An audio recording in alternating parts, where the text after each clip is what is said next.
الحمد لله والصلاة والسلام على رسول الله وآله وصحبه ومن والاه ودي التي كان صلى النبي كما عليه الصلاة والسلام كني نغلي تاري كتي أماني أدو فاباني أدو أخني فرنسي نغنغا ننتلاو تالا ديماسيريو كويوي le 26 février 2023 na jopa midi aywa golli sirinyangano aywa fubeniga mulana nyagali yellondi silamini sondomu fubenigeti ga kun conférence bege deberi lomunu maranden kamma ado conférence bege nya problème ni bege nya na sababu yohumba kunganya na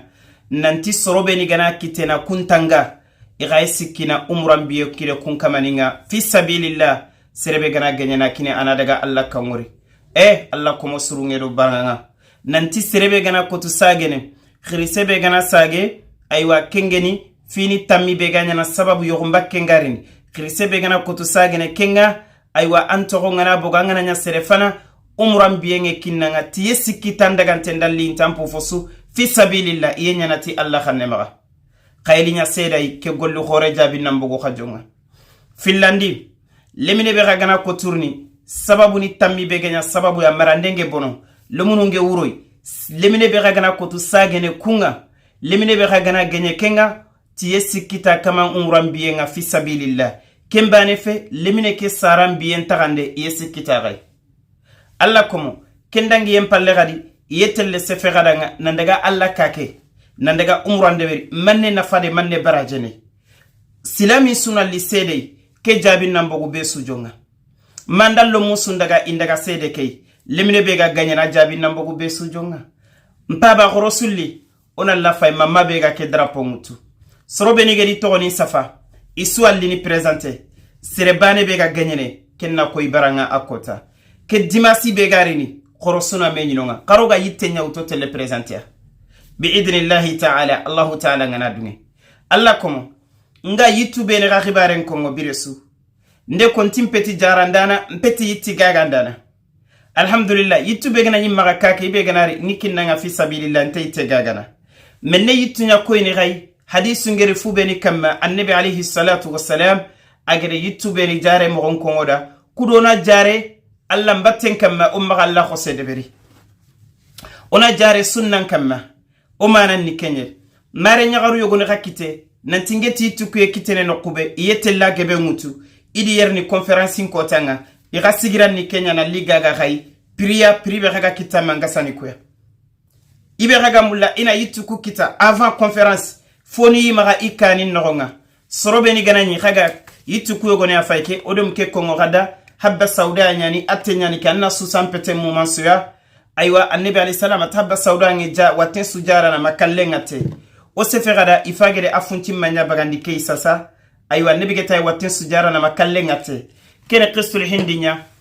annabi geton jarete yani watu burunyere ajarana ajuranya fayke kusiye kitene mangasani kwa mebe galante tele imuru ikita mangasana ngantitu kana kunimuro ni khiri wal manar conférence ko tangi sunyinino otikeda sana makinya fayke keni nugulun kawanga serebe biresu ila liptonya bagandi angana ro kopunga na mini eridantanto fosuga nogana su bagandinia keni habba sauda aga fenya fayke lipton manya fayke anna minandallo munna mini ana khajara o sefera da kusu kama mebe hajunga Allah kuma mani numéro ninkili ibe ganani 93 bangi anna ke numéro khiri 93 département 93 06 26 52 58 45 serebe ganani département 94 ke mamma tira efera nyana angana reyituku ikinanga akama numéro pay 06 10 30 55 28 serebe ganani Paris noronga ade Paris karoku alla o ke numéro khili 06 09 10 02 33 anaitu kukinanga kudo sugan katijare ne jarande mo sire ore alla nyaga jalla fi ula alla ganna gollu ko suragana lenki conférence ke gorosuna menyinonga serege bere tirndi ndendeberi khar lenka appelli manwe nantiga ku hiju nkente tele hijua nde hijun khibare mbogoy nte hijun golley o akhini beni ga tele hijunga ndi atirndi igana kebe konna ko gada oni numéro ninkina gay kay tiran terenke fina ida organisation nya faymay igana pere Sheikh Imam Ibrahim Tunkara Sheikh Madimaga ikunde hijum programu ni nyaneme igana jabi be ko ona kinagai Dr. Ibrahim Korera naam khankente hijum khibare ore Allah nyaga subhanahu wa ta'ala Allah ganna khair ni nyalo da khasudanga umranga ola hotelle de soromba tenga na daga no kunin koya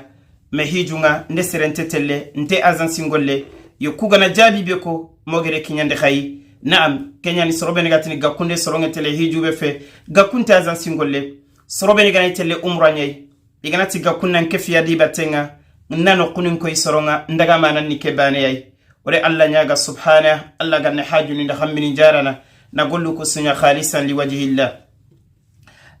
ke video kudona nafa yogo jofandi besuya nemula nanse fe no kuyogo yakama bawni sergebe Allah gadu khasene sasa lemunu maranden khibaren kama orom munto se fe muku orom munya khatanto ogana se foro munda ondati bane lemunu nati tamu oyimento toga kebe kongo naam yogo ya dire mella likati Umaru yakundu ati Umaru nan se fe irem mekeda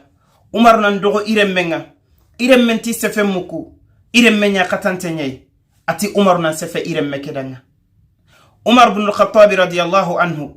Umar ageti se fe lemine keda Umaru tirndi tongunya ni mpabati nya khatante nyai mpabati nti se fe muku Umar mpabati ndi hakunya perdindi ka Umaru nkala wantirindi niba kiti haqqin tin qadim paba na kanga geni ko iremmendi sara kiti haqqin tononga Umar ti naam haqqin andan sara naga silama gunde haqqu nyawara andan paba naga remmenti Umar ka haqqini silama gungere ko namugu gella gananya baba geni haqqum perdindi min ke ga gere baba haqqum perdindi Umar ti an haqqe yuga nan paba kamma ana yagarin sire muru ana amma sugandi kibe gan katir namara aganji kundini bawni remme aga ferebe suku ane sagen perenya suku amma wori sogampo angana daga ro nyenye be sogoye gante sirenono sogampe ke bonno nayi sogodi sirenya namara me sogampo kente sirono bawna ngire ro nyenye sara yagare sire gantononga ay wala ntelen sire ritini de alantele mine marana ati Umar nke faba gere yagare beyi amin manya yagare suganinte ade yimbi batana nyaeri ma be gantalla to ante faretu ma be gante dinan kibare gantimmai ma hammi sugantei dunarun kibare ndallan kutembane nke mani kenyai Umar nkere ken kombonya sugu Umar haqqen pillandi ni manne Umar ti haqqen pillandi ana togo sire sugandi ana riremmenga ati Umar mpaba gire togo be gringa togo sire fe adin togora nanti na hurumpunyenya kenya togo linke Umar ati haqqen sikandi ni manne ati haqqen sikandi anan karangunde ana Allah dinan koyanga ana nabi sunnan koyanga ati mpaba fay ala min karangundi mpaba imme fatiya manya saketa nati nin karangundi Umaru timanne ati yugondanga ampina yande alle men qakum perdindi am nyimme ande nya khatante sara garna khatanta ko muranga bona me haqqe susigindi naam Huzaifa annabi alayhi salam as-sahaba yugodo mutini iro munda nkisiro kada sari khagari ni bireyenga ado khari yempalle iti baba ansiro da kammago ati bawni nde yagarin sire ya sugande gara kebe gan katinya na khama nde khama kisigatini yagare bega sangana yagare bega kundu khama menya kenga khama nyallan kannana ana gaji kundi nde sugande kada khara gana nya gama nya gelingindanga ngito ga kanna Allah ana len surunya kitinda lomu gari falle duna nde to sire lagay nda khara ga nda khara ngundi khamma ganya fabe khibare fabe be megante qur'ani de hadise bakame ko yogodo makongo nanti khirse yogo nyino kaguma turongire mengatini tola al-badru alayna kesuge nanti madina konya nde sugu gira nabi bismillah te faben ko lemine nga ko jogen noko faben ti ngana nyino nan ko anno qur'ane ya kharanga afal le sarenti kefeti qur'ane keni tola al-badru sugenyan yuko kasenti tandume de fosine masino maname ken sallini tikay janka kemme ni qur'ane de khar suge bakame fabe bela halanga nan yikay wal mananti fabe bela halanga nan are men te kharanga karamo ni ngetan te kharanga atire mendanga akharanga kharamogo ni mbege kharamogo ni talle mente fosutu atira de tirndi question ila leminen tirndi tana annabi nyimbane toronko leminen timannem ati firawna antetu faben qati sallallahu alayhi wa sallam kharamogo nya ganji nyambugo atinte tuga kebe kharamundi ni kufilya sarabe gananya kya ankati manne kongo kenyani qoron hamido romunga on hamido o yimmeni ona dina ketu ona allah hakuntu ona marande haqquntu ona koren haqqentu ona koturo mu marana. Wassalamu alaikum wa rahmatullahi wa barakatuh.